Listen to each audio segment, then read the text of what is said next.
आप सभी को मेरी ओर से प्रणाम। पूजा पाठ करने वाले भक्तों के लिए यह वीडियो बहुत ही लाभकारी होगी। आप जब भी पूजा पाठ करते हो ना, तो पूजा पाठ करने से पूर्व आपको यह 10 काम कर लेने चाहिए। आपकी पूजा में एक नई विविधता जुड़ जाएगी, एक नया आनंद आपको आएगा अगर आप इन 10 बातों को बड़ी प्यार पूर्वक समझने का प्रयास करेंगे। और मैं आपको जो भी जानकारियां दूंगा, याद रखना शास्त्र प्रमाण के साथ दूंगा, इसलिए बड़ी ध्यान पूर्वक आप लोग मेरे साथ बने रहिए। पूजन प्रारंभ से पूर्व आपको पहले पात्र साधन कर लेना चाहिए। पात्र अर्थात भगवान की पूजा पाठ में यूज होने वाले बर्तन। आपसे मैं हमेशा कहता हूं कि भगवान के पूजा पाठ के बर्तन सदैव आप अलग बनाकर रखिएगा। भले ही 2 बर्तन रखिएगा, लेकिन अलग बनाकर रखिएगा। और पूजा पाठ के बर्तनों में सर्वोपरि जो पात्र माना जाता है वह तांबे का पात्र माना जाता है। इसके विषय में वाराह पुराण के अंतर्गत एक प्रमाण दिया है, आप जरा सुनिएगा।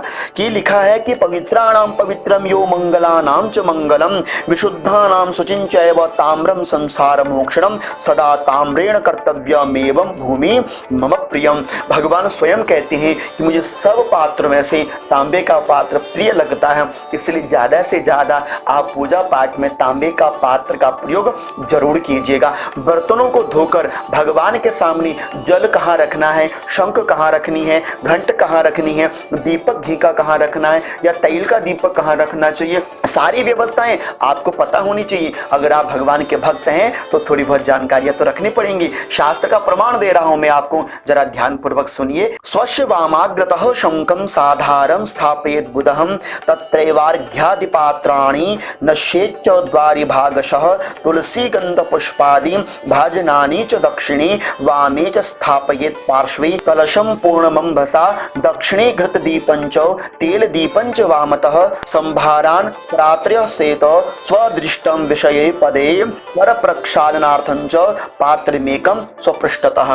बड़ा सुंदर श्लोक है। अर्थात इस श्लोक में लिखा है स्वस्य वामाग्रतम, अर्थात कि अपने निज बाएं हाथ में, भगवान के दाहिने हाथ में और अपने बाएं हाथ में, और अपने बाएं हाथ में भगवान के दाहिने हाथ में। मेरी बात को आप समझ गए होंगे। जो आपका बायां हाथ है वह भगवान का दाहिना हाथ होना चाहिए, और जो आपका दाहिना हाथ है वह भगवान का बायां हाथ होना चाहिए। आपने अपने बाएं भगवान के दाएं भाग पर कौन कौन सी वस्तु रखनी चाहिए, इसके विषय में शास्त्र कहता है शंख से भरा हुआ जल, घी का दीपक, पुष्प, गंधाक्षत आदि देवताओं के दाहिने हाथ में रखना चाहिए। कलश से भरा हुआ जल देवताओं के बाएं अपने दाहिने हाथ में रखना चाहिए। तैल का दीपक देवताओं के बाएं और अपने दाहिने हाथ में रखना चाहिए। इस तरह से आपको व्यवस्था पूर्वक भगवान के पूजा पाठ की सामग्री को तैयार कर लेना चाहिए। इस तरह से भगवान के समस्त पात्र साधनों को व्यवस्था अनुकूल रख लेना चाहिए। आप जब आचमन करते हो, तो जब आप हाथ धोते हो, हाथ प्रक्षाल्य करते हो, तो उसके लिए शास्त्र कहता है स्वपृष्ठतः, अपने पीठ के पास में कोई एक पात्र रख लीजिए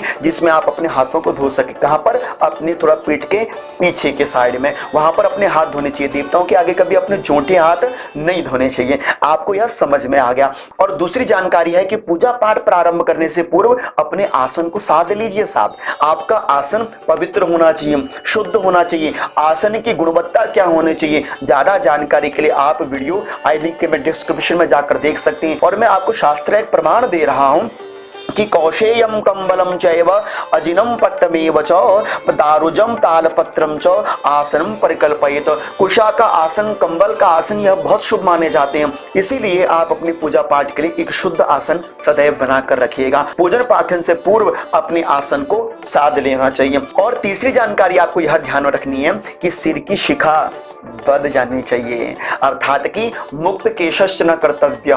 जो स्त्रियां हैं उनको बाल बांधकर पूजा करनी चाहिए, और जो पुरुष हैं उनको अपनी शिखा बांधकर पूजा करनी चाहिए। शास्त्र का प्रमाण मैं आपको दे रहा हूं। स्नाने दाने जपे होमे संध्यायाम देवतार्चने शिखा ग्रंथिम बिना कर्म न कुर्याद वै कदाचन। बिना शिखा के कोई भी कर्म फलीभूत नहीं होता है। इसलिए आजकल तो लोग अपने सिर पर शिखा रखते नहीं है, लेकिन जिन भक्तों के सिर पर शिखा है उनको अपनी शिखा को पूजन पाठन से पहले बांध लेना चाहिए। ब्रह्म वाक्यम सहस्त्रेण शिव वाक्यम शतेन च विष्णु नाम सहस्त्रेण शिखा ग्रंथिम करोम्यहम। इस तरह से शिखा मंत्र आदि पढ़कर शिखा को बांधना चाहिए। गंधाक्षत शिखा पर लगाना चाहिए, हाथों को प्रक्षाल्य कर लेना चाहिए। लेकिन ध्यान रखिए, अब जिन लोगों के सिर पर शिखा नहीं है या जिनके बाल झड़ गए हैं वो क्या करे? तो शास्त्र कह रहा है कि अथ चेत प्रमादान न शिखाम वपनम शात तत्र कौशम शिखाम ब्रह्म ग्रंथि समन्विताम दक्षिण कर्णोपरि आशिका बंधादव तिष्ठेत। ताटक ग्रह्य सूत्र के अंतर्गत लिखा हुआ है कि जिसके सिर पर शिखा नहीं है या बाल झड़ गए हैं, बोले अपने दाहिने कान पर एक कुशा की शिखा बनाकर लटका देनी चाहिए। इस तरह से आप शिखायुक्त होकर भगवान की पूजा करेंगे, बहुत अच्छा रहेगा। अगर ऐसी भी व्यवस्था नहीं हो पाती तब आपको सिर ढककर ही भगवान की पूजा करनी चाहिए। और पूजन पाठन से पूर्व चौथी जानकारी जो है वह महत्वपूर्ण जानकारी है यज्ञोपवीत, अर्थात कि यज्ञोपवीत आप जो जनेऊ धारण करते हो यह आपकी पूजा का मूल आधार स्तंभ माना जाता है। आपको मैं एक शास्त्र का प्रमाण दे रहा हूं, देखिए लिखा है कि सदोपवीति नाम भव्याम सदा बद्ध शिखेन च विषको युपवीतश्च यत् करोति न तत्कृतम। अर्थात ज्ञान स्मृति में लिखा हुआ है कि बिना शिखा और बिना यज्ञोपवीत के क्या पूजा पाठ कर रहे हो। यह यज्ञोपवीत आपकी धर्म की रीढ़ है, इसलिए यज्ञोपवीत पहनकर ही आपको नित्य पूजा पाठ करनी चाहिए। और साथ ही साथ आपको मैं यह भी जानकारी देना चाहता हूं, आप उसको शास्त्र प्रमाण के साथ सुनिए। उपाकर्मणि चोत्सर्गे सूतक द्वितीये तथा श्राद्ध कर्मणि यज्ञादो राशि सूर्य गृह्यपि च नव यज्ञोपवीतानि धृत्वा जीर्णानि च त्यजेत धार्येत ब्रह्मसूत्रस्य गते मास चतुष्टय। आचार भूषण के अंतर्गत कहा गया है कि उपाकर्म में, कोई यज्ञ अनुष्ठान में या कोई श्राद्धादि कर्म में या जनेऊ अगर उतर जाए तो या 4 महीने के बाद नवीन यज्ञोपवीत को धारण जरूर कर लेना चाहिए। वस्त्र उतारते समय अगर वस्त्रों के साथ ही यज्ञोपवीत अगर बाहर आ जाए तो उसको पुनः से धारण नहीं करना चाहिए, नवीन यज्ञोपवीत को ही धारण करना चाहिए। इस तरह से यज्ञोपवीत के साथ आपको पूजा पाठ करनी चाहिए। और कई लोग कहते हैं कि हमारे यहाँ तो ऐसा विधान है नहीं यज्ञोपवीत पहनने का, क्या करें? कोई आप रुद्राक्ष की माला या कोई कंठी माला या कोई तुलसी की माला आदि धारण करके आप पूजा पाठ आदि कर सकते हैं। यह यज्ञोपवीत धारण भी आपको पूजन से पूर्व कर लेना चाहिए। और 5वां, पूजन से पूर्व आपको तिलक धारण कर लेना चाहिए। शास्त्र कहता है कि तत्सर्वम निष्फलम भवेत ललाटे तिलकम बिना, बिना तिलक के तो सब कुछ निष्फल हो जाता है। आप लोगों के मन में बड़ी शंका रहती है, पहले देवताओं को तिलक करें या अपने को? पहले स्वयं को तिलक करें, उसके बाद देवताओं को तिलक करना चाहिए। अपने झूठे तिलक को देवताओं को नहीं लगाना चाहिए, इस बात को हमेशा ध्यान रखिएगा। शास्त्र ने तिलक की बहुत बड़ी महिमा बताई है। तिलक लगाने का विधान क्या है, किस उंगली से तिलक लगाना चाहिए, इसके विषय में मैंने वीडियो बनाई है, आप आई लिंक में डिस्क्रिप्शन में जाकर देख सकते हैं। लेकिन पूजन से पहले तिलक माथे पर लगा लेना चाहिए। लेकिन कहां कहां तिलक लगाना चाहिए, कई लोग ये जानकारी जानना चाहते हैं, तो उन लोगों को मैं यह जानकारी दे दूं।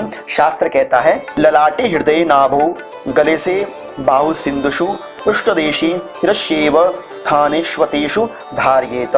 शास्त्र का यह प्रमाण देता है कि अपने ललाट पर, दोनों कर्ण पर, कंठ पर, हृदय पर, दोनों बाहुस्कंधों पर, दोनों बाहु मूलों पर और अपनी पृष्ठ भाग पर आप चंदन लगा सकते हैं। इस तरह से आपको चंदन आदि लगाना चाहिए। चंदन का प्रारंभ कहाँ से करना चाहिए? तो शास्त्र कहता है भ्रुवुर मध्यम समारभ्य, अर्थात कि जो ये आपके बाहुएं हैं इन आईब्रोज के मध्य से आपको तिलक लगाना प्रारंभ करना चाहिए। इस तरह से पूजन से पूर्व आपको तिलक भी लगा लेना चाहिए। और पूजन से पूर्व आपको अपनी अनामिका उंगली में कुशा की पवित्री धारण कर लेनी चाहिए। आप मेरे हाथों में देख रहे होंगे, यह कुशा की पवित्री है। आपको अपनी अनामिका उंगली, रिंग फिंगर में कुशा की पवित्री को जरूर धारण करना चाहिए। शास्त्र कह रहा है, देखिए स्नाने होमे जपे दाने स्व अध्याये पितृकर्मणि करौ सदर्भो कुर्वीत तथा संध्या विवादने। स्मृत्यंतर ग्रंथ के अंतर्गत कहा है कि प्रत्येक पूजा पाठ, पितृ श्राद्ध आदि कर्म में आपको कुशा की पवित्री जरूर धारण करनी चाहिए। कैसे धारण करनी चाहिए आपको मैं पहले प्रमाण दे रहा हूं, उसको ध्यान से सुनिए। समूलग्रौ विगर्भौ तु कुशौ द्वौ दक्षिण करे सव्ये चैव तथा त्रीनो वै विभृत्यात् सर्व कर्मसु। छांदोग्य प्रशिष्ट के अंतर्गत बताया गया आपका जो राइट हैंड है, दाहिने हाथ की अनामिका उंगली में 2 कुशाओं की पवित्री को धारण करना चाहिए और अपने बाएं हाथ की अनामिका उंगली में 3 कुशाओं से बनी हुई पवित्री को धारण करना चाहिए। कर्मांते पुनरादाय पवित्र द्वितीयम द्विजः शुचौ देशे विनिक्षिप्यम दद्यादेत पुनः पुनः। आप अपने घर में नित्य पूजन पाठन करते हैं या कोई भी शुभ आदि पूजन करते हैं, उसमें आप इसको पुनः से धारण कर सकते हैं। किंतु अगर आप कोई श्राद्ध पैतृक कर्म करते हैं तो आपको उसका विसर्जन जरूर कर देना चाहिए, शास्त्र कह रहा है। देखिए प्रमाण आपके सामने है। यद्युच्छिष्टमपहृतं पवित्रं विहतं भवेत् तदैव ग्रंथि मुत्सृज्य त्यजेदित रधा नहीं। अगर आप इस कुशा का विसर्जन करें तो कैसे करें? इसको फेंकना नहीं, ऐसे साफ नहीं, पवित्री है, आपने इसको खोलकर इसकी गांठ के विमुक्त करके आपने किसी भूमि में या बहते हुए जल में या किसी एकांत स्थान पर विसर्जन कर देना चाहिए। इस तरह से आपने कुशा का विसर्जन और कुशा का धारण महत्व को समझ लिया होगा। अब आपके मन में यह भी शंका होगी कि अगर हमारे पास कुशा की पवित्री नहीं है तो अब क्या करें? शास्त्र आपको प्रमाण दे रहा है, पहले आप उसको सुनिए। कुशा भावे स्वर्ण रूप्य ताम्रे कर्म क्रिया सदा कुशाह काशाह शरा दुर्वा यव गौधुम बलवजाह स्वर्णम राजतम ताम्रम दश दर्भा प्रकीर्तिताः। अर्थात अगर आपके पास कुशा नहीं है तो आप कांस की, अगर कांस नहीं है तो दुर्वा की, अगर दुर्वा नहीं है तो आप कोई सोना चांदी ताम्र की मुद्रिका भी अपनी अनामिका उंगली में धारण कर सकते हैं। और कई लोगों के मन में यह शंका रहती है क्या हम कुशा पहनने के बाद आचमन करके कुशा जूठी तो नहीं हो जाती? तो मैं आपको शास्त्र का प्रमाण दे रहा हूं, पहले आप उसको सुनिए। सपवित्रेण हस्तेन कुर्यादाचमनो क्रियाम नोचिष्टम तत्पवित्रम तु भुक्तोच्छिष्टम तु वर्जयेत्। अगर आप पवित्री पहनकर आचमन करते हो तो पवित्र कभी जूठी होती ही नहीं है। तो स्वयं पवित्र है वो अपवित्र कैसे हो सकती है? आपको यह जानकारी भी प्राप्त होगी। आठवीं जानकारी, आचमन। आचमन पूजन पाठन का अभिन्न अंग है साहब। आपको आचमन क्यों करना चाहिए, किस तरह से करना चाहिए, क्या है आचमन की विधि, सारी जानकारी मैंने पूर्व की वीडियो में बताई है।